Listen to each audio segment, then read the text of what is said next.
어제 코로나19 신규 확진자는 4,167명 발생한 것으로 집계됐습니다. 오미크론 변이의 전 세계적 확산으로 해외 유입 확진자가 391명으로 다시 역대 최다 규모가 됐고 위중증 환자는 누적 기준 701명으로 닷새 연속 700명대입니다.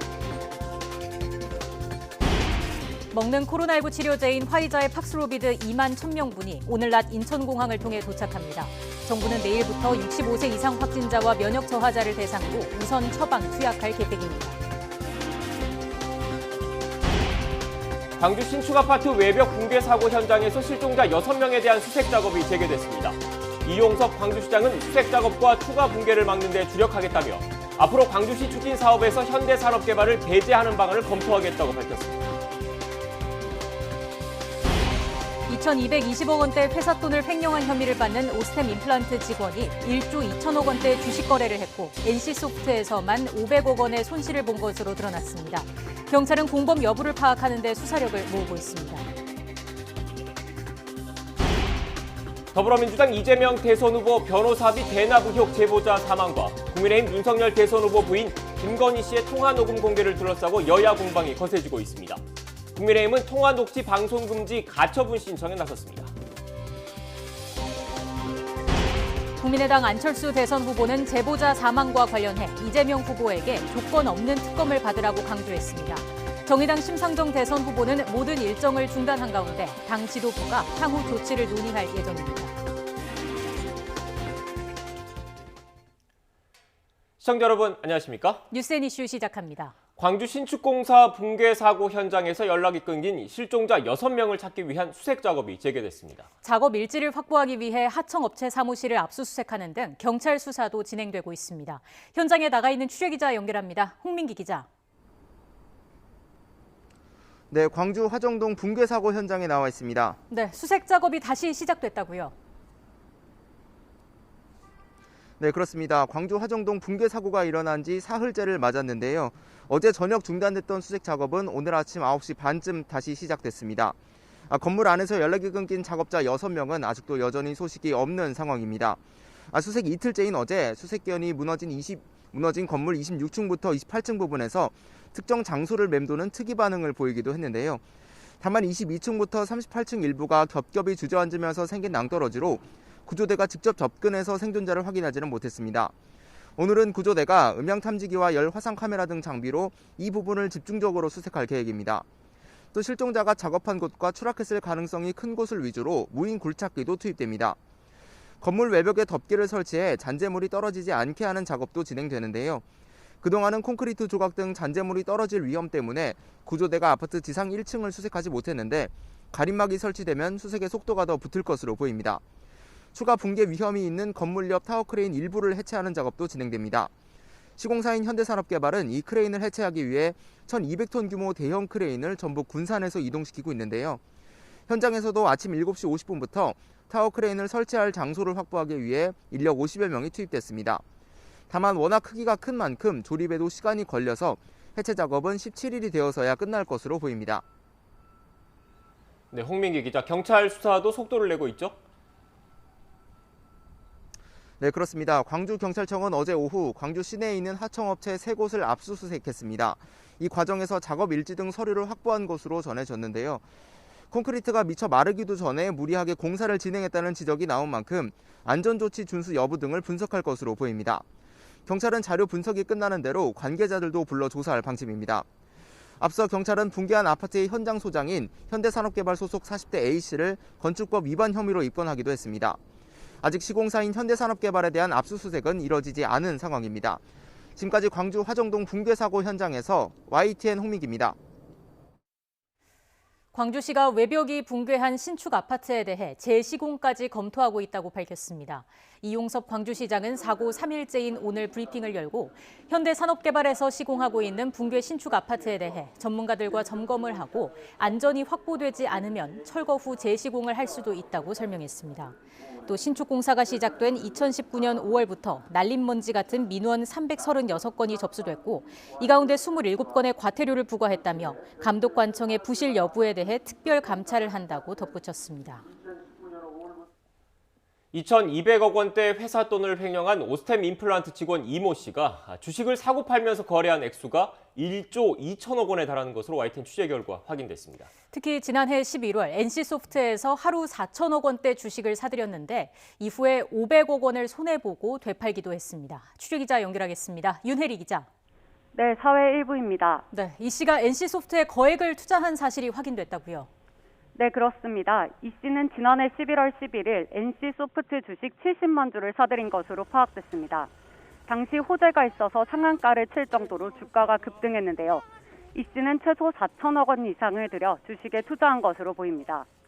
이 씨는 당시 동진 세미캠 주식 391만 주, 모두 1,400억 원가량을 가지고 있었는데 이를 담보로 NC소프트 투자 대금을 만든 것으로 조사됐습니다. 40%의 정도의 증거금만 있으면 투자할 수 있는 차액 결제 거래, CFD 상품이나 미수 거래 등을 활용한 것으로 알려졌습니다. 이 씨는 매수 당일 20만 주를 다시 되팔았는데 상한가를 친 뒤 마감됐던 만큼 어느 정도 수익을 봤을 것으로 보입니다. 하지만 다음 거래일부터 주가가 곤두박질 쳤고 결국 지난해 11월 15일 50만 주를 모두 되팔았습니다. 손실만 모두 500억 원에 달하는 것으로 확인됐습니다. 동진 세미캠 투자로 본 손실보다 더 충격이 컸던 만큼 이 씨도 횡령 자금을 되돌릴 수 없다고 판단하고 이후부터 동진 세미캠 주식들을 팔아치우기 시작한 것으로 추정됩니다. 경찰은 이런 방식으로 이 씨가 지난해 3월 이후 모두 1조 2,800억 원어치 주식을 사들였고 1조 1,800억 원 정도에 대판 것으로 보고 있습니다. 아직 남아있는 동진 세미캠 주식을 제외하면 투자 손해액은 761억 원에 이릅니다. 네, 윤혜리 기자, 자금이 어떻게 쓰였는지는 어느 정도 파악된 것 같은데 수천억 원대 횡령이 어떻게 벌어질 수 있었는지 이 부분에 대해서는 아직 수사가 진행되고 있는 거죠? 네, 그렇습니다. 경찰은 구체적인 범행 경위와 함께 공범이 있을 가능성을 파악하는 데 수사력을 모으고 있습니다. 경찰은 어제 서울 마곡동에 있는 오스템 임플란트 본사 사무실을 5시간 동안 압수수색했습니다. 이 씨가 근무한 재무관리부서 등에서 회사 잔액증명서와 입출금 내역, 사내 메신저 기록, CCTV 등을 확보한 것으로 알려졌습니다. 또 이 씨와 함께 근무한 오스템 임플란트 직원 5명을 상대로 조사도 진행했는데요. 이들은 PDF 편집 프로그램 등을 통해 잔액증명서를 위조했다는 취지로 진술한 것으로 알려졌는데 경찰은 이 씨가 직접 직원들에게 이 같은 위조 방법을 알려줬다는 진술을 확보했습니다. 경찰은 압수물을 토대로 회사에 이 씨의 횡령을 도운 공범이 있는지 또 실제로 잔액증명서 위조가 어떻게 이루어졌는지 확인하고 있습니다. 특히 시민단체 고발에 따라 회사 내부에서도 공범이나 윗선 지시가 있었는지도 함께 살펴보고 있습니다. 가족과 관련해선 현재까지 이 씨 부인과 처제는 횡령과 범죄 수익 은닉 공범으로 입건됐고 이 씨 여동생과 처제 남편도 범죄 수익 은닉을 도운 혐의로 입건됐습니다. 이 씨 가족들은 부친상을 이유로 경찰 조사를 미뤄달라는 요청을 한 상태로 알려져 이 씨 가족들에 대한 수사는 다소 지연될 가능성도 있습니다. 경찰은 내일 횡령과 범죄 수익 은닉, 사문서 위조 등 혐의를 적용해 이 씨를 검찰에 송치할 예정입니다. 지금까지 사회 일부에서 전해드렸습니다. 네, 지금부터는 코로나19 관련 소식 전해드리겠습니다. 오늘 0시 기준 신규 확진자 4,167명입니다. 이틀째 4,000명대를 기록했습니다. 전 세계적으로 오미크론 변이가 확산하면서 해외 유입 확진자는 어제에 이어서 오늘 또 역대 최다를 기록했습니다. 취재기자 연결하겠습니다. 신현준 기자. 네, 신현준입니다. 네, 먼저 신규 확진자 현황부터 정리해 주시죠. 네, 오늘 0시 기준 코로나19 신규 환자는 4,167명입니다. 전날보다 200명 넘게 줄었지만 이틀째 4,000명대입니다. 일주일 전과 비교하면 42명 많았지만 2주 전과 비교하면 800명 넘게 줄면서 감소세를 이어갔습니다. 신규 환자의 감염 경로를 보면 국내 발생이 3,776명, 해외 유입이 391명입니다. 해외 유입 확진자 391명은 역대 최다였던 어제 기록을 하루 만에 갈아치웠습니다. 전 세계적으로 오미크론 변이가 확산하기 때문인데 지난달 29일 이후엔 16일째 세 자릿수 해외 유입 확진자가 이어지고 있습니다. 위중증 환자는 15일 연속 감소세입니다. 어제보다 48명 줄어 701명으로 나흘 연속 700명대입니다. 코로나19 관련 사망자는 44명 발생해 누적 6,210명입니다. 수도권의 중환자 전담 병상 가동률은 40%까지 떨어지면서 안정세를 보이고 있습니다. 어제 오후 5시 기준 수도권 중환자 병상 가동률은 전날보다 3%포인트 떨어져 40%를 기록했습니다. 남은 병상은 서울이 261개, 경기가 385개, 인천은 83개로 수도권을 통틀어서 729개에 이릅니다. 전국의 중환자 병상 가동률은 전날보다 2.5%포인트 하락하며 40% 아래로 떨어졌습니다. 지금까지 사회 2부에서 YTN 신현주입니다. 이런 가운데 화이자사에 먹는 코로나19 치료제는 오늘 오후 인천국제공항을 통해서 들어옵니다. 방역당국은 당장 내일부터 처방과 투약을 시작하겠다고 밝혔습니다. 현장에 취재기자 나가 있습니다. 김철희 기자. 네, 인천국제공항 화물터미널에 나와 있습니다. 네, 먹는 코로나19 치료제를 실은 비행기 언제쯤 도착하는 겁니까? 네, 오늘 오후 2시쯤 코로나19 먹는 치료제가 이곳 공항을 통해 도착할 예정입니다. 제가 서 있는 이곳 화물터미널을 통하게 되는데 아직까지는 평소와 다름없는 모습입니다. 오늘 도입되는 치료제는 화이자사의 팍스로비드인데요. 항공기에 실려 도착한 치료제는 곧바로 차량으로 옮겨져 충북 청주시에 있는 창고로 가게 됩니다. 오늘 도입되는 먹는 치료제의 물량은 2만 1,000명 분이지만 이달 말까지 10,000명 추가 도입이 예정돼 있어 모두 3만 1,000명 분이 이달 중 국내로 들어오게 됩니다. 정부가 화이자와 도입 계약을 맺은 76만 2,000명분 가운데 4% 정도입니다.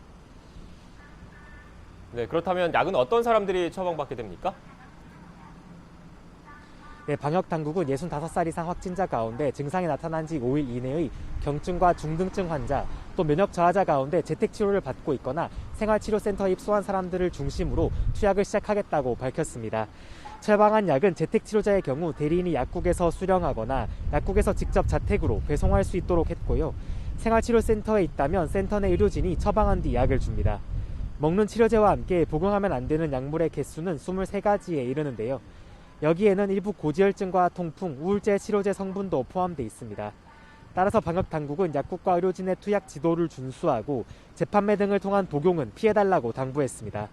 약을 받으면 아침과 저녁 하루 2번씩 5일간 한 번에 3알을 복용하게 됩니다. 5일 후 상태가 악화하거나 좋아지지 않았다면 의료진과 상의해야 합니다. 담당 의료진은 매일 투약 여부와 건강 상태를 확인할 예정인데 이상 반응이 있는 경우 신속하게 진료받을 수 있도록 돕게 됩니다. 중대한 부작용이 발생하는 경우에는 의약품 부작용 피해 구제 절차에 따라 피해 보상을 받을 수도 있습니다. 지금까지 인천국제공항 화물터미널에서 YTN 김철입니다. 지난주 전 세계적으로 1,500만 명 이상이 코로나19 확진 판정을 받았습니다. 주간 기준 역대 최고치를 기록했습니다. 세계보건기구죠. WHO의 기술자문그룹은 코로나19의 새로운 변이가 등장하는 상황에서 기존 백신을 반복적으로 추가 접종하는 것은 실행 가능한 전략이 아니라고 강조했습니다. 강성옥 기자입니다. 세계보건기구 주간 통계를 보면 지난 3일부터 9일까지 보고된 전 세계 신규 확진자 수는 1,515만 4천여 명으로 집계됐습니다. 한 주 전보다 55%나 증가한 것으로 주간 기준으로는 사상 최다를 기록했습니다. 사망자 수는 4만 3,400여 명으로 한 주 전보다 3% 늘었습니다. 국가별 확진자 수는 미국이 한 주 전보다 73% 증가한 460만여 명으로 가장 많았습니다. 프랑스와 영국, 이탈리아, 인도가 그 뒤를 이었습니다. 지역별 증가율은 동남아시아가 418%로 최고였고 아메리카는 78%, 유럽은 31%의 증가율을 보였습니다. 아프리카는 유일하게 11% 감소했습니다. 다만 아프리카는 사망자 수가 84% 증가해 유럽과 동남아시아가 감소세를 보인 것과 대비됐습니다. 이런 가운데 세계보건기구 기술자문그룹은 코로나19의 새로운 변이가 등장하는 상황에서 기존 백신을 반복적으로 추가 접종하는 것은 지속 가능한 전략이 아니라고 밝혔습니다. We have not seen yet data with respect to a fourth dose, and we would like to see this data before we can make any recommendation. But at the same time, we are rather concerned about a strategy that entangles repeated vaccination within a short term. WHO는 오미크론 변이와 같이 전염성이 강한 새로운 코로나19 변이에 대응하기 위해서는 새 백신이 개발될 때까지 기존 백신을 개량할 필요가 있다고 주장했습니다. 궁극적으로는 코로나19 중증도와 사망을 막을 뿐만 아니라 감염과 전파의 효과가 큰 새로운 백신이 개발되어 지역사회 전파를 막아 방역 조치 강도를 낮출 수 있을 것이라고 밝혔습니다. YTN 강성욱입니다. 보리스 존슨 영국 총리가 지난 2020년 코로나19 관련 강력한 봉쇄령 속에서 관저 음주 파티에 참석한 사실을 인정하고 사과했습니다. 방역 규제를 만들고 나서 자신은 멋대로 파티에 참석한 총리의 이른바 내로남불 행태를 놓고 사퇴 여론이 거세지고 있습니다. 보도에 이광엽 기자입니다. 영국 총리 관저 정원에 보리스 존슨 총리와 부인이 나란히 앉아 있습니다. 테이블 위에는 와인과 안주가 놓여 있고 참석자 누구도 마스크를 쓰지 않은 모습입니다. 영국 정부가 코로나19 첫 봉쇄령을 내렸던 2020년 5월 20일 총리실 정원에서는 음주 파티가 벌어진 충격적 사실이 언론에 폭로되면서 여론이 들끓고 있습니다. 당시 영국 시민들은 집 밖에서 한 명 이상 만나는 게 금지됐던 매우 엄중한 시기였기 때문입니다. 존슨 총리는 하원에 출석해 25분간 파티에 참석한 사실을 뒤늦게 인정하고 처음으로 사과했습니다. I want to apologize. I know that millions of people across this country have made extraordinary sacrifices over the last 18 months. 존슨 총리는 이제 되돌아보니 파티 참석자들을 모두 사무실로 되돌려 보냈어야 했다고 후회했습니다. 하지만 당시 직원들을 격려하는 업무 행사로 인식했다고 언급해 방역 규칙을 명백히 위반했다는 문제 제기에 대해서는 선을 그었습니다. To thank groups of staff before going back into my office 25 minutes later to continue working, I believed implicitly that this was a work event. 야당은 파티에 참석하는 줄 몰랐다는 존슨 총리의 해명이 너무 어이가 없다면서 국민을 모욕하는 수준이라고 비판했습니다. 야당은 총리에게 사임을 거듭 촉구했지만 존슨 총리는 일단 독립적인 조사 결과를 지켜보자면서 버텼습니다. He's not apologized, Mr. Speaker, for breaking the rules and breaking the law. He's sorry because he's been caught. 총리 사퇴 지지 여론이 절반을 넘어선 가운데 여당인 보수당 일부 의원들도 사퇴 압박에 가세해 존슨 총리의 정치적 생명이 최대 위기에 놓였습니다.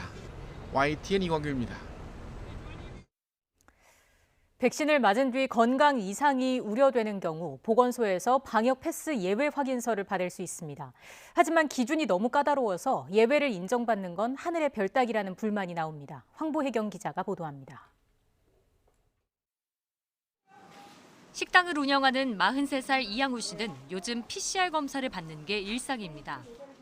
어깨를 다친 뒤 1년 가까이 염증 치료를 받으며 백신 접종을 미뤄왔는데 방역 패스가 도입되면서 다닐 수 있는 곳이 크게 줄었기 때문입니다. 백신 접종 후 통증 악화가 우려된다는 의사 소견서를 들고 보건소를 찾았지만 방역 패스 예외 대상자가 아니라며 거절당했습니다. 이제는 마트에서 식자재 사는 것조차 어려워져 착잡한 마음입니다. 몸이 건강한 사람이 예외 확인서를 요청한 게 아니라 의사의 소견을 가지고도 요청했는데 이렇게 반려되고 장보러 다니려면 이거 PCR 검사를 일주일에 일단은 2번 이상은 해야지. 백신 접종 뒤 이상 반응이 나타났는데도 예외 대상자로 인정되지 않는 경우도 있습니다. 24살 서기성 씨는 지난해 7월 화이자 1차 접종 뒤 앞이 보이지 않을 정도로 얼굴이 심하게 붓고 온몸에 두드러기가 났습니다. 병원에선 백신 부작용으로 보인다며 2차 접종 예약까지 취소시켰지만 방역당국 판단은 달랐습니다. 백신 접종과의 인과성이 인정되지 않아 방역 패스 예외 대상자가 아니라고 본 겁니다. 이 부작용이 목으로 갈 수도 있다고, 목으로 만약에 오면 호흡곤란이 올 수도 있어서 조심해야 된다고 말씀하셨어요. 이런 상황에서도 저는 예외자로 등록도 안 되고 백신하고 관련도 없다고 하니까 되게 많이 힘들었습니다. 질병관리청은 방역패스 예외 확인서 발급 대상을 아나필락시스 같은 접종 후 중대한 이상 반응자, 항암제나 면역 억제제 투여자, 백신 구성 물질에 대한 알레르기 이력 등으로 제한하고 있습니다. 의사소견서는 인정하지 않는다고도 명시해 두었습니다. 하지만 개개인의 몸 상태에 따라 접종이 미칠 영향을 예단할 수 없는 상황에서 지나치게 까다로운 기준이란 지적이 나옵니다. 다양한 여러 가지 백신 관련된 부작용이 있을 수가 있는데 아주 확정적으로 확인된 4가지 경우 이외에는 인정을 안 해주니까 이분들이 백신 맞기 싫은 것도 아니고.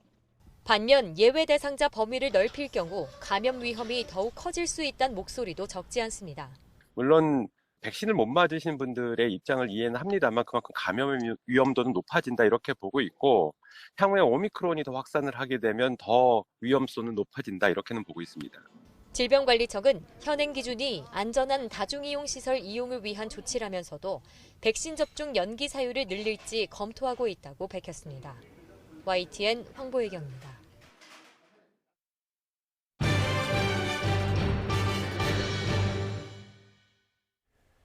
여야 대선 후보들은 오늘 각각 재건축 정책 방향과 전기료 공약을 발표하면서 민심 공략에 나섭니다. 정의당은 심상정 대선 후보의 일정 중단과 함께 향후 선거대책 논의에 들어갔습니다. 국회 취재기자 연결하겠습니다. 나연수 기자. 네, 국회입니다. 네, 먼저 오늘 여야 대선 후보 일정부터 보겠습니다. 이재명, 윤석열 두 후보 모두 민심을 집중 공략한다고요.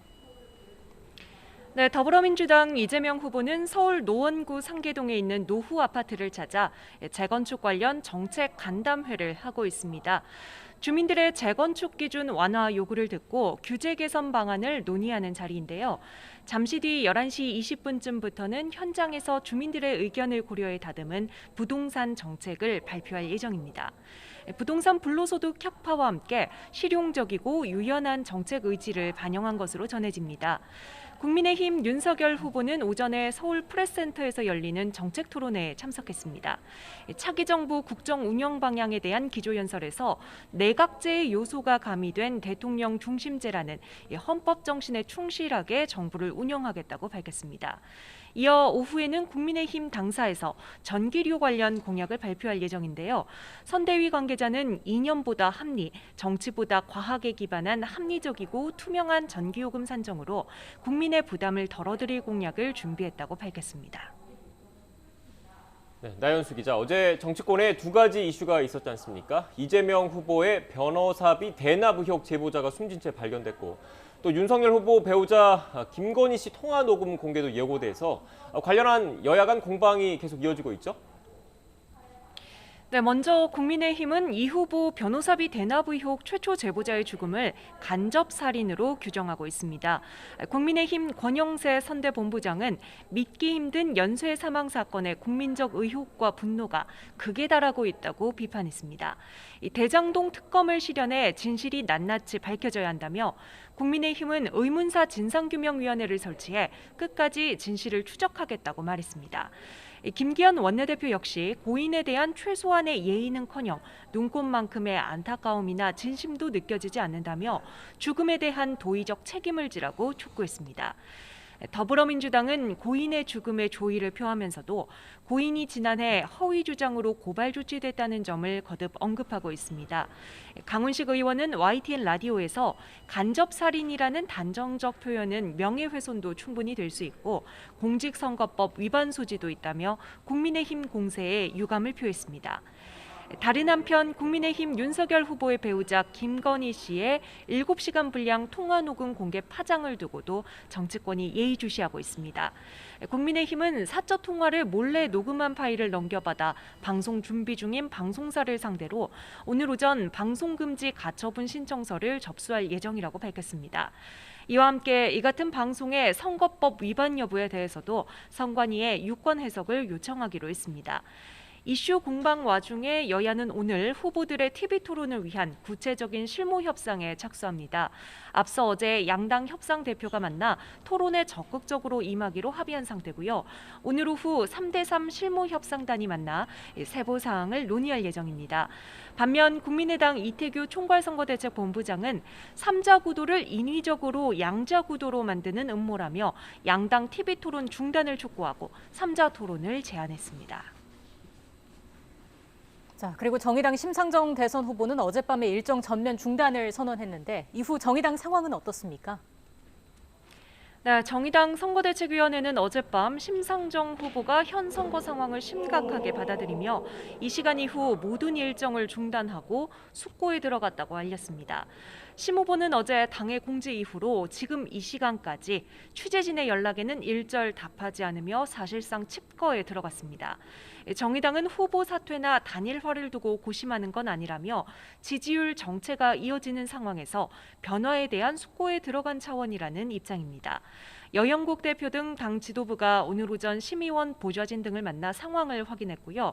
다만 여 대표는 심 후보가 휴대전화를 꺼 자신도 연락이 안 되는 상태라며 오늘 낮 1시 연석회의를 열고 선대위 재편을 비롯한 대책을 논의할 예정이라고 말했습니다.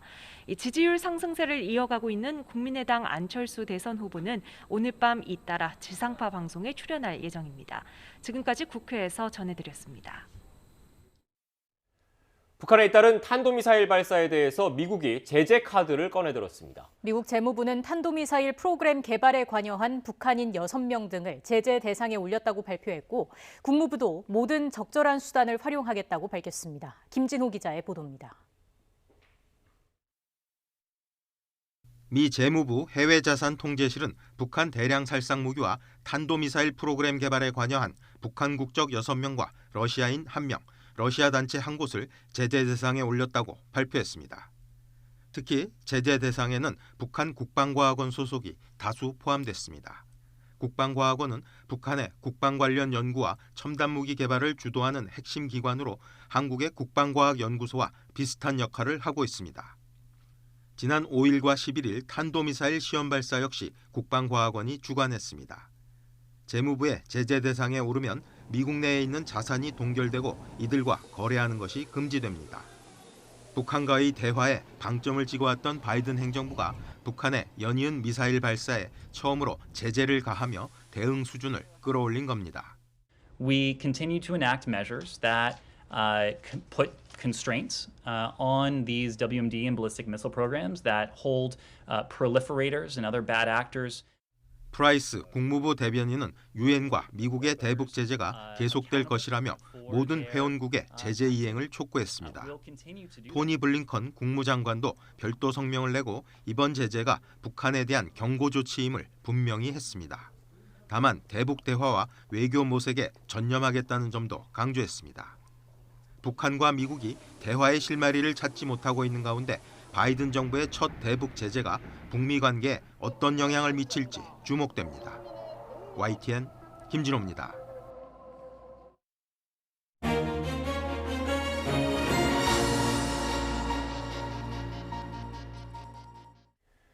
아파트 붕괴 사고 사흘째를 맞은 광주광역시 현장부터 살펴보겠습니다.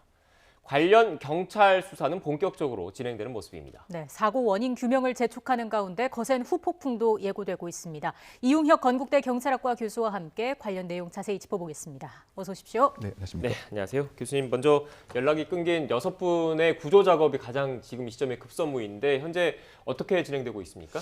네, 일단은 그 수색견 등을 통해서 어디에 있는지 생존 반응 또는 기타 위치를 파악하는 이런 작업들을 하고 있습니다. 네. 현재 알려진 바에 의하면 28층, 29층 사이에서 이 수색견이 반응을 하고 있다. 뭐 이러한 보도가 나오고 있는 것 같고요. 지금 여러 가지 후폭풍에 관한 문제도 있긴 하지만 지금 가장 시급한 것은 빨리 실종된 6명을 이제 구조하는 이제 그러한 작업이 아닐까 생각이 됩니다. 네. 그래서 그것과 아마 광주시장께서도 일단 본격적인 이 구조 작업을 위해서 타워 크레인에 대한 해체도 필요하지 않는가라고 하는 이제 입장을 밝히신 것 같고요. 예. 그래서 결국 지금 6명을 지금 한시라도 빨리 수색을 조금 더 면밀하고 집중적으로 해서 찾아내는 그 작업이 필요한데요. 그런데 어쨌든 지금 이 현재의 상태가 이 건물의 안전 진단을 했습니다만 또는 그 수색 작업 중에 또 파생적 그 사고도 있기 때문에 여러 가지 그 관계 당국에서는 만전을 기하고 있는 상태로 요약할 수가 있겠습니다. 네, 지금 화면에서 보시는 것처럼 수색 작업이 구조 작업이 빨리 지금 진행이 돼야 되는데 추가 붕괴 우려 그리고 지금 발생 장소가 워낙 고층이다 보니까 현장 접근도 쉽지 않은 것 같더라고요. 네, 그렇습니다. 결국은 이제 이 현장 자체가 하중을 못 이겨서 이를테면 그 거푸집에서부터 또 타워 크레인 지지대가 무너지고 또 그 밑에서 받쳐야 할 여러 가지 공법적인 문제에 한계가 있었기 때문에 혹시 진입 과정 중에서 또는 지금 여러 가지 상황이 혹시 위에 있는 하중도 밑에서 견디지 못할 가능성도 배제할 수 없는 이런 상황이기 때문에 직접적이고 공격적인 접근 장치가 상당히 지금 한계가 있지 않는가 생각이 드는데요. 어쨌든 파생적 2차, 3차의 사고를 막는 그런 입장에서 안전 수색 작업이 시행되어야 된다고 생각합니다. 네, 사고와 관련한 경찰 수사도 속도를 내고 있는데 지금까지 진행 상황 어떻습니까? 일단 현장소장을 이제 입건을 했고요. 출국 금지 조치도 어제 이루어진 것 같고요. 오늘 오전에는 강제 수사도 이루어진 것 같습니다. 그래서 결국은 이제 큰 틀에서 보게 되면 이 건물에 대한 설계도대로 또 시행이 제대로 됐는지 그다음에 감리 작업은 제대로 안전 수칙을 잘 지키는 쪽에서 됐는지에 관한 문건 등에 대한 확보가 필요한 것이고요. 더군다나 지금 혹시 이 하도급 과정에서 지금 또 불법적인 2차, 3차 하도급을 시행한 것은 아닌지 이런 것에 대한 이제 문건에 대한 확보가 필요한 것 같습니다. 네. 그래서 오늘 오전에 이루어진 강제 수사는 하청업체 3곳에 대한 압수수색이 이루어졌지만 이것을 이제 기초로 해서 혹시 구청과의 유착 관계는 또 없었던 것은 아닌지에 대한 수사도 진행될 상황으로 예정됩니다. 네, 지금 이 순간 가장 중요한 것은 실종자 6분에 대한 구조 작업, 수색 작업이기 때문에 그 부분에 집중을 하되 그것과 별개로 사고 원인 규명 작업도 지금 계속 병행돼야 된다는 말씀이셨던 것 같습니다. 그렇죠. 그런데 사고 원인 작업도 중요합니다만 과연 빠른 시간 안에 원인이 규명될 것인가? 네. 이것도 또 다른 이제 과제인 것 같습니다. 지난번 학동에서 버스 주차장 인근에서 건물이 무너진 이것에 대한 원인 규정 작업도 2개월 이상 사실은 소요가 되었기 때문에 이번 사안 같은 경우는 그것보다 더 소요될 가능성이 있다. 그래서 현재 검찰, 경찰, 국토부 또 관계 당국이 일단 위원회를 만들어서 과연 이것이 원인이 무엇이겠는가. 지금 일단 전문가들이 얘기하는 것은 일단 동절기에 콘크리트가 완전하게 양생이 되지 못하는 상황에서 시기에 쫓아서 공정을 빨리 한 것은 아닌가라고 하는 점에 원인을 찾고는 있습니다. 물론 이제 현대개발 쪽에서는 그런 것이 아니었다. 12일, 18일 다 지킬 공정기간은 지켰다고 얘기를 합니다만 이것에 대한 조사 자체가 상당 기간 지연되거나 더 많이 걸릴 가능성도 있기 때문에 이것이 2차, 3차적인 이번 사건을 위한 분양을 받은 이런 입주자들에 대한 여러 가지 법적인 문제라든가 도미노적인 문제를 발생할 수 있기 때문에 이 원인 규명을 얼만큼 철저하고 정확하게 하느냐. 만약에 이것이 천재지변도 이를테면 강풍이라든가 등의 또 원인까지 포함이 된다고 한다면 그 다음에 여러 가지 법적인 계약 취소의 사유에서부터 지연 보상금에 이르기까지 연결되는 문제이기 때문에 신속하게 원인 규명을 해야 되지만 또 정확하고 입체적인 다면적인 원인 규명도 이번 사건의 핵심 요체가 아닌가 생각됩니다. 네, 전문 건설 분야이다 보니까 원인 규명에도 좀 시간이 소요될 수 있다 이런 말씀이셨던 것 같은데 앞서 교수님께서 이 분양과 관련된 말씀을 하셔서 제가 좀 추가로 좀 질문을 드리면 이 해당 아파트를 분양받아서 입주를 기다리고 계신 분들 있을 거지 않습니까? 이분들은 어떻게 해야 되는 겁니까? 지금 일단 제가 말씀드린 것처럼 몇 가지 단계만 예정을 해도 소요되는 시간이 상당 기간일 것입니다. 원래는 11월 달에 이제 입주 예정입니다만 이것이 자연스럽게 지연될 수밖에 없죠.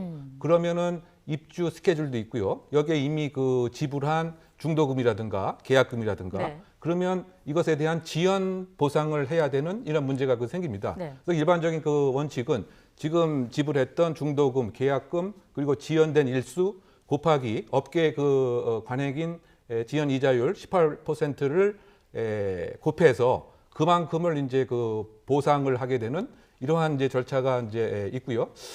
그런데 또 이 규정 중에 하나가 아까 잠깐 말씀을 드렸습니다만 혹시 천재지변의 원인이 상당 부분 있을 때는 이와 같은 보상금을 지급하지 않아도 된다. 또 이런 그 규정도 있기 때문에 그래서 그 원인을 어떻게 정하느냐, 규정하느냐가 상당히 중요한 것 같고요. 그뿐만이 아니고 그렇다고 본다면 이것 자체를 또 취소하고 싶다 이런 취소에 관한 요구도 있기 때문에 예. 또 관계 표준 계약서 등에 의하면 3개월 이상 되었을 때는 취소도 가능하도록 되어 있습니다. 네. 이런 등등을 포함한 여러 가지 시들이 지금 잠복해 있는 상태인 것이죠. 네. 잠시만요. 조금 전 들어온 속보가 있는 것 같은데요. 네, 광주 아파트 붕괴 사고 현장에서 실종자 한 명이 발견됐다라는 소식이 들어왔습니다. 실종자가 총 6분이었는데 네. 이 가운데 한 분이 지금 발견됐다라는 소식이 들어왔고요. 보다 자세한 내용을 좀 저희가 파악을 좀 해봐야 될 것 같은데 아직까지 이것 외에 추가적인 소식이 좀 들어오지 않아서 지금 말씀드리는 게 좀 조심스럽긴 합니다. 일단 수색 작업이 계속 진행되고 있고 관련해서 구조대에서 확인을 했다 이렇게 좀 봐야 되는 겁니까? 현재 상황에서는? 그렇죠. 어쨌든 5명이 여전히 지금 실종된 그 상태이기 때문에 예. 아무래도 지금 일명 발견된 저 장소를 중심으로 해서 조금 더 한 목적적인 수색이 빨리 있어야 되지 않는가 생각이 됩니다. 좀 여러 가지 건물 하중이라든가 잔해라든가 또는 생존 기간에 있어서의 골든 타임이라든가 이것이 상당히 중요하기 때문에. 네, 교수님 죄송합니다. 저희가 지금 추가적으로 현장 취재 기자 통해서 관련 속보된 내용이 좀 들어왔는데 일단 저희가 현재 저희 YTN 기자들이 확인한 내용만 먼저 좀 전해드리겠습니다. 일단 아파트 신축 공사 붕괴 사고로 실종된 6분 가운데 1명이 지금 속보를 통해 보시는 것처럼 발견이 됐고요. 네. 실종자는 붕괴된 아파트 1층 난간에서 발견된 것으로 알려졌습니다. 네, 다시 한번 좀 전해드리겠습니다. 사고 당시에 현장 작업자 가운데 현재까지 6명이 연락이 두절된 상태였죠. 이 가운데 실종자 1명이 발견이 됐습니다. 붕괴된 아파트 1층 난간에서 확인이 된 것으로 전해지고 있습니다. 좀 더 자세한 내용은 추가로 들어오게 되면 그때 이어서 좀 전해드리겠습니다. 네, 지금 앞서 교수님께서 쭉 말씀해 주셨던 것처럼 실종자가 6분이었고 이 가운데 지금 1분이 발견이 됐습니다. 붕괴된 아파트 1층 난간에서 발견된 것으로 알려졌는데 또 나머지 5분도 빨리 수색 작업, 구조 작업이 좀 진행돼야 되지 않겠습니까? 지금 가장 주안점을 둬야 된 부분은 어디라고 보십니까? 그 구조 작업, 수색 작업 과정에서. 결국은 위치와 정확한 장소의 파악입니다. 네. 지금 보도 등에 의하면 수색견 등이 27층, 28층에 일정한 반응을 했다라고 해서 그쪽에 일단은 장소적인 수색의 포인트를 잡은 것 같은데 지금 발견된 장소가 1층이라고 한다면 사실상 27층, 28층이 아니고 사실은 다른 층에도 있을 가능성이 있지 않는가. 이런 점에서 지금 장소에 대한 재점검이 필요하지 않겠는가. 그래서 지금 빨리 한시라도 지금 생존하고 계신 분들을 생각해서는 1분 1초가 급하기 때문에 위치에 대한 좀 더 체계적인 재방향 설정이 필요한 것으로 생각됩니다. 네, 지금 관련된 속보를 보고 계신 가족분들 그리고 시청자 여러분들 무사하게 또 다른 분들도 좀 발견이 되고 구조가 됐으면 좋겠다는 바람을 한마음으로 갖고 있지 않을까 싶은데 관련해서 현장에서 또 추가적인 진행 사항 브리핑이 있을 것 같아요. 그 브리핑이 진행되면 저희가 또 바로 연결을 해드릴 테고요. 지금 제가 알기로는 이 수색 작업 과정에서 드론, 워낙 고층이다 보니까 드론도 투입을 했고 드론에 열 화상 카메라를 장착했다는 얘기도 있더라고요. 아무래도 지금 구조물 자체가 무너졌기 때문에 열 화상 카메라를 통해서 사람이 그곳에 있는지 여부를 확인하는 장비라고 보면 되겠습니까? 그렇죠. 이제 드론이 이를테면 특정적인 각도에서 생존에 관한 반응을 파악할 수가 있는 것이죠. 이를테면 열 화상 탐지기의 역할입니다. 그러니까 결국은 생존한 경우에 어느 쪽에서 반응이 있느냐. 그래서 그곳에 집중적인 수색을 위하는 그런 작업 등인데요. 네. 지금 여러 가지 지금 그 고도로 그 발달된 그 드론 등이 위치와 그 각도에 따라서 또는 이를테면 그 벽면이 이렇게 제한돼 그 있다라고 하더라도 그 드론이 이 열화상 감지의 그 민감도에 따라서 파악할 가능성이 있기 때문에 지금 여러 가지 그 방면에서 수색경과 드론 등을 다 종합해서 그 생존자의 위치를 빨리 파악하는 그런 노력을 진행하고 있는 것이 아닌가 생각됩니다. 네, 지금 관련해 속보가 들어왔으니까 관련 질문을 제가 추가로 좀 계속 좀 드리겠습니다. 앞선 그 사고 현장 화면을 좀 크게 좀 띄워주시겠습니까? 네, 전체 화면을 좀 보면서 제가 말씀을 좀 드릴게요. 일단 사고가 난 것, 현재까지 파악된 바로는 이 39층 꼭대기에서 그 콘크리트 타설 작업을 하다가 지금 사고가 난 것으로 지금 추정이 되고 있는데, 사고 당시에, 그러니까 외벽이 붕괴될 당시에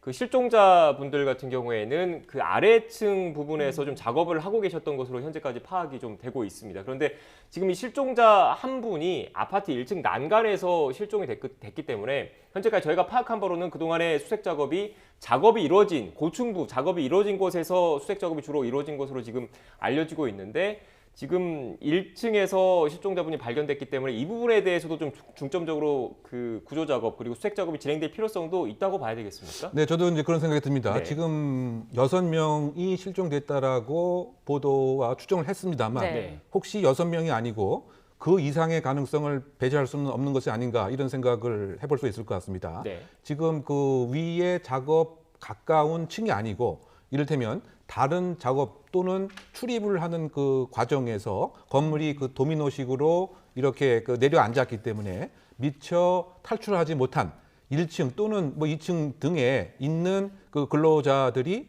이와 같은 폐해를 볼 가능성도 이제 있었던 것은 아닌가. 지금 그 6명에 대한 추정이 예를 들면 그 휴대전화에 대한 발신음, 장소, 응신하지 않는 그런 것들을 이제 기초로 해서 6명이라고 추정을 했습니다만, 사실은 지금 의외로 1층에서 실종자가 발견됐다라고 한다면 사실 지금 1명 이외에 다른 인원과 근로자들도 저층부에 있을 가능성도 배제할 수는 없는 것은 아닌가. 뭐 이런 생각을 해보기 때문에 결국은 실종자의 범위를 이 축소보다는 확대지향적으로 탐색을 하는 이런 작업이 있어야 되지 않는가 생각해 봅니다. 네. 지금 항상 추정을 할 수밖에 없는 상황이라는 점을 말씀을 드리고요. 방금 전에 들어온 소식이기 때문에 다시 한번 좀 정리를 해드리겠습니다. 최근 광주 현대산업개발 아파트 신축공사 붕괴 사고로 실종된 6명 가운데 1명이 조금 전 발견이 됐다는 소식이 들어왔습니다. 실종자는 이 붕괴된 아파트 1층 난간에서 발견이 된 것으로 알려졌고요. 아직까지 정확한 상태라든지 다른 추가적인 내용에 대해서는 알려지지 않고 있는 상황입니다. 잠시 뒤에는 또 현장에서 소장이 브리핑을 진행할 예정이니까요. 그 내용도 함께 시작이 되면 또 전해드려야겠습니다. 네, 다시 관련해서 좀 질문을 좀 드리겠습니다. 지금 박상현 앵커가 쭉 현재까지 경과를 좀 정리를 해드렸는데, 일단 지금 가장 시급한 것, 저희가 계속 말씀을 드리지만 나머지 5분의 그 구조 작업, 수색 작업이 신속하게 좀 이루어져야 하는 부분이라고 좀 볼 수 있을 것 같은데, 교수님께서는 지금 그 작업이 이루어졌던 것뿐만 아니라 이렇게 1층 부분 콘크리트 더미가 좀 쌓여 있는 그 붕괴된 이 1층 부분도 좀 집중적으로 살펴봐야 한다, 이런 말씀이신 거잖아요. 그런데 그동안에 뭐 가족분들도 그렇고 지켜보는 그 국민분들도 그렇고 수색 작업이 조금 어려움을 겪고 있는 건 아무래도 이 공사 현장이 추가적인 피해를 불러일으킬 수 있는 안전성에 대한 그런 우려 때문인 거잖아요. 네, 그렇습니다. 사실은 지금 그 실종자의 상태가 어떤 상태인지를 확인하는 것도 상당히 중요할 것 같습니다. 즉, 그 어느 장소에서 어떤 상태로 그 발견이 되었는지. 그렇다고 본다면 사실 저 유사한 구조가 1층 아니면 2층에도 있을 수 있는 가능성이 있기 때문에, 근데 그럼에도 불구하고 상당히 공격적인 수색 작업을 하는데 한계가 있는 것이, 사실은 여러 가지 지금 난간, 철근, 콘크리트 외벽 등등이 이 밑에 그 하중을 제대로 받치지 못하고 도미노식으로 무너지는 이런 형태라고 한다면 지금 섣불리 이 수색 작업을 공격적으로 하는 그 과정에서 그 파생적인 또 2차, 3차의 사고도 우리가 예상을 해볼 수 있는 것이기 때문에, 그런 면에서 현장 접근에 대한 이를테면 장비 장구를 사용한 해체 작업을 통해서 특정적인 장소를 확인한다든가 이런 것에서는 상당 부분 위험 부분이 있어서 지금 국부적인 수색 작업만 이루어지고 있는 것이 아닌가 생각됩니다. 네, 알겠습니다. 지금 저희가 앞서 그 실종자 발견과 관련해서 현장에서 브리핑이 진행될 거라고 말씀을 좀 드렸는데 브리핑이 지금 현장 취재기자 그 전원으로는 브리핑이 진행이 된 것 같기는 합니다. 그런데 저희가 아직 관련 화면을 지금 확보를 하지 못해서 이 관련된 내용은 이어지는 뉴스에서 다시 한번 자세히 정리를 좀 해드려야 할 것 같고요. 교수님과는 말씀은 여기서 좀 정리를 좀 해야 될 것 같습니다. 오늘 말씀 고맙습니다. 고맙습니다. 네, 다음 소식입니다. 더불어민주당 이재명 대선 후보는 서울 노원구의 한 노후 아파트 단지 주민들과 만나서 간담회를 열었습니다. 네, 이후 질의응답이 진행되고 있습니다. 현장으로 가보겠습니다. 그래서 재건축과 재개발은 약간 다른데 이제 재건축의 경우는 한 세대에 한 가구가 거주하는 경우가 많기 때문에 사실은 약간 재개발과는 좀 다른 측면이 있는 것 같습니다. 재건축 재개발 규제 완화가 지금 현재 문재인 정부의 정책 방향과 결을 달리하지 않느냐라는 말씀이신데요. 공감합니다. 맞습니다. 저는 이제 서울시에 저는 박원순 시장께서 뭐 여러 가지 개혁 정책을 통해서 서울시를 많이 발전시켰다고 생각합니다. 그러나 그 중에서 도시 재정비와 관련된 문제에 대해서 약간 이제 보수적 가치를 가지고 계셨던 것 같아요. 저는 그 점도 뭐 틀렸다, 잘못됐다고 생각하지 않습니다. 그래서 보존하면서도 서울을 좀 세계적인 도시로 만들고 싶어 하셨는데 그 과정에서 이제 현장의 주민들이 느끼는 주거 환경 악화에 따른 고통이 조금 관가된 측면이 있다라는 점 하나 하고 두 번째는 어떤 경위로든 간에 제도적인 영향도 있긴 한데 아까 말씀드렸던 안전진단이 강화된 측면도 있긴 한데 그럼에도 불구하고 어떤 서울시의 재건축 재개발 정책이 보존 중심으로 가는 바람에 추가 주택 공급이 시장이 원하는 만큼 원활하게 이루어지지 못한 측면이 있었던 것 같습니다. 그래서 저는 우리의 정책 방향, 가치도 중요한데 그것보다 더 중요한 것은 주민들의 고통과 더 나은 삶이다라고 판단하고 있고 그래서 이제 실용성이라고 하는 걸 매우 중요한 가치라고 생각합니다. 재건축 재개발을 완화하는 즉 핵심은 결국 첫 번째는 안전진단이라고 하는 그 제도적 억제 장치죠. 억제 장치를 완화하는 것. 두 번째는 그 속에서 구체적으로는 용적률을 올려주는 거죠. 도시가 조금 과밀하게 되겠죠. 세 번째는 층수 규제도 좀 완화할 필요가 있다. 이 세 가지가 핵심이 될 텐데 이걸 통해서 얻을 수 있는 정책 효과는 아까 말씀드린 두 가지 답니다. 첫 번째는 여기 상계동에서도 지금 보면 아시지만 일단은 주차 문제 정말로 심각합니다. 세대별로 과거 기준은 0.6대, 그러니까 두 세대에 한 대 정도로 보통 설계해놨기 때문에 당시에는 전혀 문제가 없었는데 지금은 한 세대당 보통 차가 한 대가 넘습니다. 그래서 뭐 정말 지옥 같은 주차난이 벌어지고 있고 밤만 되면 온 동네가 불법 주차로 몸살을 앓는 상황이 벌어지기 때문에 그것도 문제고 두 번째는 안전에 관한 문제이기도 하죠. 두 번째는 예를 들면 뭐 배관, 또 수도관, 온배수관 이런 데가 다 썩어서 고통도 크다 이런 말씀들이 현실이기도 합니다. 저도 비슷한 곳에 살고 있거든요. 그래서 주민들의 이제 주거 고통을 줄이고 안전을 좀 강화한다는 측면이 하나 있고요. 이제 두 번째는 아까 우리가 재개발, 재건축 주민들과 대화해서 약간 그런 점들이 약간 표출이 됐는데 저희는 용적률 확대, 그다음에 층수 규제 완화를 통해서 추가 공급이 좀 이루어지기를 저희는 기대하는 거죠. 공공 영역에서는. 그러다 우리 해당 주민들 입장에서는 면적 증가가 주된 목표인 경우가 있습니다. 이제 이건 조정을 해야 되겠죠. 이런 걸 하는 게 정부의 역할이니까요. 그걸 통해서 이제 필요로 하는 추가 주택 공급을 하겠다. 그리고 그 중에 시장의 작동에서 자연스럽게 늘어나는 일반 분양분도 있는데 용적률을 좀 추가로 좀 늘려주면서 그 중에 일부를 이제 공공주택으로 저희가 활용하면 양자의 적절한 조화가 가능하겠다고 생각합니다. 마지막으로 아까 이제 원주민 정착과 주택 공급 또는 주거 환경 개선 중에 어떤 게 더 중요하냐? 셋 다 중요하죠. 정책 목표가 반드시 둘 중에 하나 여야 된다고 생각하지 않습니다. 이 원주민들의 재정 착률을 높이는 것, 그래서 삶의 근거지가 파괴되지 않는 거 정말 중요하지 않겠어요? 도시 재정비에 있어서. 두 번째는 주거 환경이 또 개선돼야 되겠죠. 더 나은 삶을 살 수 있어야 되고, 또 주택 공급 부족으로 주택 가격이 상승하면서 우리 국민들께서 고통받으시니까 그런 측면에서는 추가 주택 공급도 필요한데, 이 세 가지 정도의 중요한 정책 목표를 적절하게 잘 배합해서 복합적 효과를 내게 하는 게 결국 정책적 능력이 아니겠는가, 그렇게 생각합니다.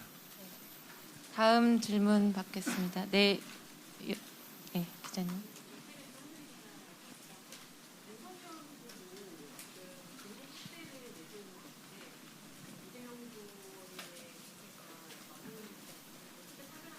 네.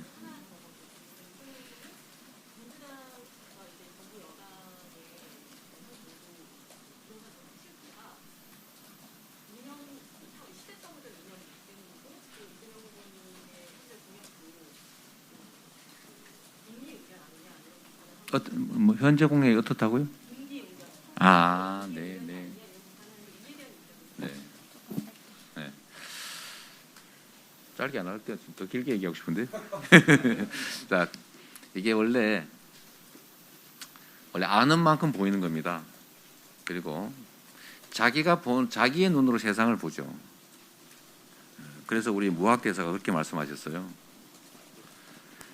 돼지 눈에는 돼지만 보입니다.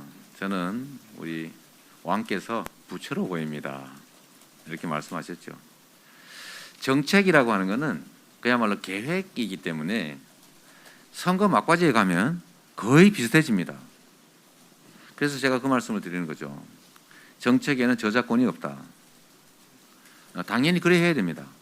가장 효율적이고 가장 국민의 의사에 부합하는 좋은 정책을 누가 먼저 주장했다고 해서 안 한다 이러면 안 되는 거죠. 그건 정치의 본량에 벗어나는 겁니다. 그래서 윤석열 후보께서는 이재명 후보의 정책이 좋다 하면 그냥 갖다 쓰세요. 자꾸 다르려고 하지 말고. 저는 정책이 다른 후보와 다르려고 노력하지 않습니다. 차이점을 찾기보다는 같은 점을 찾는 게 차라리 낫죠. 그러면 나중에 어떻게 구분하느냐. 결국 실천입니다. 제가 이렇게 얘기할 수 있죠. 아마 공급을 늘려야 된다. 재건축 재개발 규제 완화해야 된다. 주거환경 개선해야 된다. 추가 택지 공급해야 된다. 대신에 공공의 이익에 훼손이 안 되게 해야 된다. 다 맞는 말이잖아요. 거기에 부합하는 정책들을 저희가 만들어낼 건데 결국 모든 후보가 가장 효율적인 정책으로 수렴하게 될 겁니다. 차이는 딱 한 게 있어요. 그 약속을, 그 정책을 실제 지키느냐. 우리 국민의힘은 과거에 유명한 어록을 남긴 게 있습니다. 첫 번째, 선거 때 무슨 말을 못하나. 이거 대통령 되신 분이 한 말입니다. 두 번째, 선거 때 한 공약 다 지키면 나라 망한다. 이것도 역시 국민의힘 고위 당직자께서 하신 말씀입니다. 약속 안 지킵니다. 지금까지 그렇게 국민들을 속여왔기 때문에 국민들이 정책 공약을 잘 안 믿는 경향이 있어요. 그러나 저는 다르게 말할 수 있습니다. 저는 약속을 지킵니다. 말이 아니라 실천합니다. 지금 현재 단계에서 할 수 있는 일이라면 지금 합니다. 당선되지 않더라도, 비록 결과가 나쁘더라도. 그게 정치인의 자세 아니겠어요? 그래서 실천하느냐, 그 차이가 있다. 첫 번째, 진 차이는 내용의 차이는 거의 없어질 것이다. 오히려 권장하는 바다 같아지기를. 두 번째는 그럼 실천하느냐는 어떻게 검증되는가? 그건 과거의 실적으로 검증할 수 있다. 약속을 지켰던 사람이 지키는 것이고요. 정책 공약도 잘 지킨 사람이 또 잘 지키고, 말이 아니라 실천했던 사람이 앞으로도 실천하게 될 것이다. 그 말씀을 드리고 싶습니다. 그래서 다른 후보님들 자꾸 정책이 같다 다르다 하지 마시고요. 이 정치에 있어서 정책은, 또 정치는 아이디어 경진 대회가 아닙니다. 정책은 다 잘 만들 수 있어요. 근데 문제는 진짜 실천하느냐다. 그게 진정한 차이다. 제 정책은 실천될 것이다가 차이라고 말씀드리겠습니다. 네, 방금 그 말씀 중에 네, 지금까지 서울의 노후 아파트 단지를 방문한 민주당 이재명 후보의 주택 공약 등과 관련한 현안 질의응답을 전해드렸는데 주요 내용 간략하게 제가 다시 한번 정리를 해드리겠습니다. 박원순 전 서울시장이 서울시를 많이 발전시켰지만 주거 환경 고통은 간과했다라는 말이 있었고요. 재개발 정책이 보전 중심이라서 추가 공급이 원활하지 못했다라는 평가도 있었습니다. 그러면서 실용성이라고 하는 걸 매우 중요한 가치라고 자신은 생각한다라고 말했고, 구체적으로 안전진단이라는 제도적 억제 장치를 완화하고 또 용적률을 올려주는 것이라는 발언도 있었습니다. 보다 자세한 내용은 이어지는 뉴스에서 다시 한번 정리를 해드리겠습니다. 그리고 앞서 속보 자막을 통해서 나갔는데 정의당 관련된 속보도 들어왔습니다. 정의당이 선대위원장을 비롯해서 선대위원 전부가 일괄 사퇴하기로 했다는 속보가 들어왔습니다. 앞서 심상정 후보가 어젯밤부터 공식 일정을 전면 중단하지 않았습니까? 네. 그리고 나서 그 정의당의 움직임에 대해서 지금 주시를 하고 있었는데 관련된 속보가 들어왔습니다. 선대위원장을 비롯해서 선대위원이 일괄 사퇴하기로 했다는 내용이 들어왔습니다. 네, 다시 한번 전해드리겠습니다. 어젯밤에 심상정 정의당 대선 후보가 현재 선거 상황이 심각하다면서 모든 일정을 돌연 중단을 했는데요. 정의당 관계자가 특단의 대책을 내놓게 될 것이다, 이렇게 전망을 하기도 했습니다. 그리고 조금 전에 당 선대위가 현재 선거 상황의 심각성을 인식하고 선대위원장을 비롯한 선대위원이 일괄 사퇴하기로 뜻을 모았다라는 소식이 들어왔습니다. 또 여영국 대표가 심상정 후보와 관련해서 연락이 안 된다면서 접촉을 시도하고 있다라고 밝힌 내용도 함께 들어왔습니다. 관련된 소식은 또 이어지는 뉴스에서 정리가 되는 대로 또 전해드리겠습니다.